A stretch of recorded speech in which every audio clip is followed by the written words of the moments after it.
चादर की कीमत। जनवरी की सर्द भरी रात थी। सड़क पर चारों तरफ सन्नाटा फैला हुआ था। दूर दूर तक कोई नजर नहीं आ रहा था।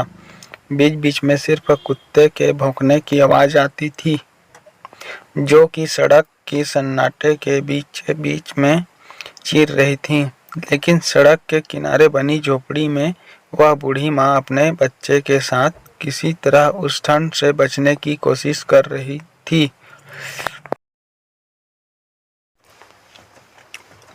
लेकिन फटी चादर और झोपड़ी में से आने वाली सर्द हवाएं उस माँ बेटे के जीवन की बार बार परीक्षा ले रही थी।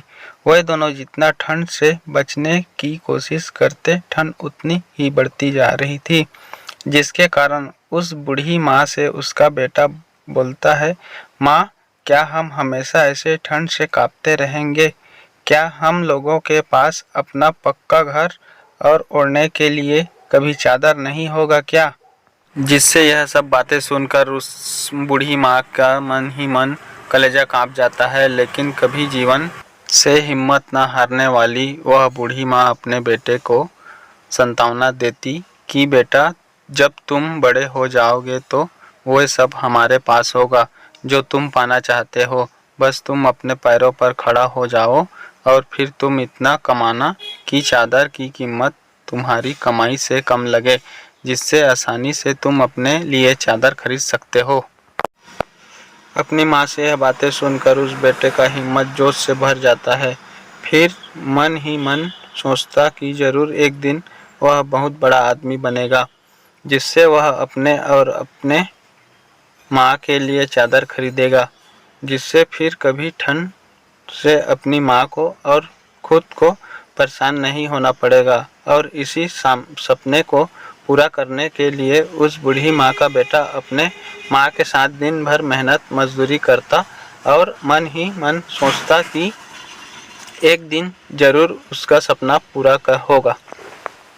अपने बेटे के ठंड से परेशान होने की वजह से वह बूढ़ी माँ जहाँ काम करती थी, अगले दिन उस सेठ से जाकर बोली कि मुझे एक चादर खरीदने के लिए कुछ पैसे या कोई चादर दे दे। गरीब बूढ़ी माँ की बातें सुनकर सेठ का हृदय पिघल गया और उसने एक चादर दे दिया तो वह बूढ़ी माँ अपने सेठ से चादर की कीमत पूछने लगी। सेठ बोला, जो तुम्हें ठीक लगे और जब तुम्हारे पास पैसा हो तब चादर की कीमत दे देना। यह बातें सुनकर वह बूढ़ी औरत मन ही मन अपने सेठ को आशीर्वाद दे रही थी और उसे ये भी चिंता रहती थी कि वह उस चादर की कीमत कैसे चुकाएगी।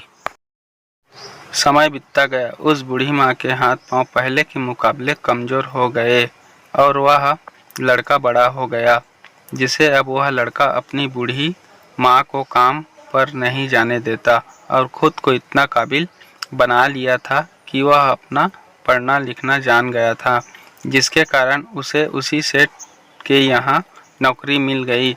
वह लड़का अपनी माँ की तरह बहुत ही मेहनती था,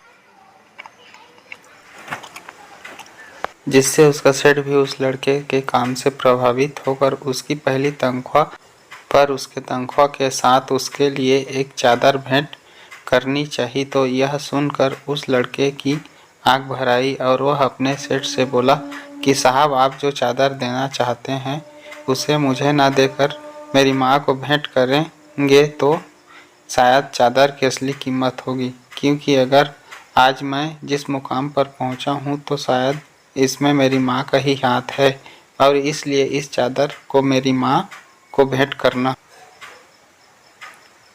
यह सब बातें सुनकर उस सेठ का हृदय गदगद हो उठा और बोला, ठीक है, अगर तुम्हारी सोच इतनी अच्छी है तो तुम्हारे माँ से मैं जरूर मिलूंगा।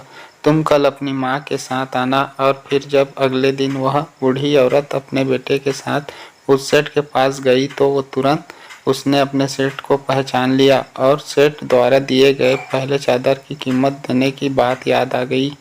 और फिर जब सेठ उस बूढ़ी औरत को चादर देने लगा तो उसके आंख से आंसू छलक आए और वह बोली कि मैं अभी पहले दी हुई चादर की कीमत आपको नहीं दे पाई हूँ, अब भला इस चादर की कीमत कैसे चुकाऊंगी। तो यह बातें सुनकर उस बूढ़ी औरत को तुरंत पहचान गया और कहा, मेरी दिए हुए पहले चादर की कीमत तो मुझे तुम्हारे होनहार बेटे के रूप में मिल गया है, जो कि शायद चादर की कीमत से कहीं ज़्यादा है। यह बातें सुनकर उस बूढ़ी माँ की आंखें भर आई थी और शायद आज पहली बार उसे अपने चादर की कीमत का पता चल गया था, जो कि कहीं न कहीं उसके ज़िंदगी में खुशी लेकर आई थी। अक्सर इंसान की शुरुआत दुखों से ही होता है, लेकिन जो लोग अपने कर्म पर अडिग रहते हैं और जिनके मन ही में यह विश्वास होता है कि एक दिन उनका वक्त जरूर बदलेगा, उन्हीं लोगों के जीवन में खुशियों का बदलाव देखने को मिलता है। शायद जब हम अपने दुखों की हालात में होते हैं तो किसी चीज़ का वास्तविक मूल्य पता होता है, लेकिन उस दुख के फलों की कोई कीमत नहीं होती, क्योंकि दुख में किया गया मदद हमेशा सुखों की ही नींव होती है। और जो लोग अपने दुखों से संभल जाते हैं वही लोग दुख के अधिकारी होते हैं। इसलिए जीवन में चाहे कितनी भी विपत्ति क्यों न आए, लेकिन कभी भी हमें सच्चे कर्म पथ को नहीं छोड़ना चाहिए। यही हमारे सच्चे कर्म हमारे सुखों की शुरुआत होते हैं।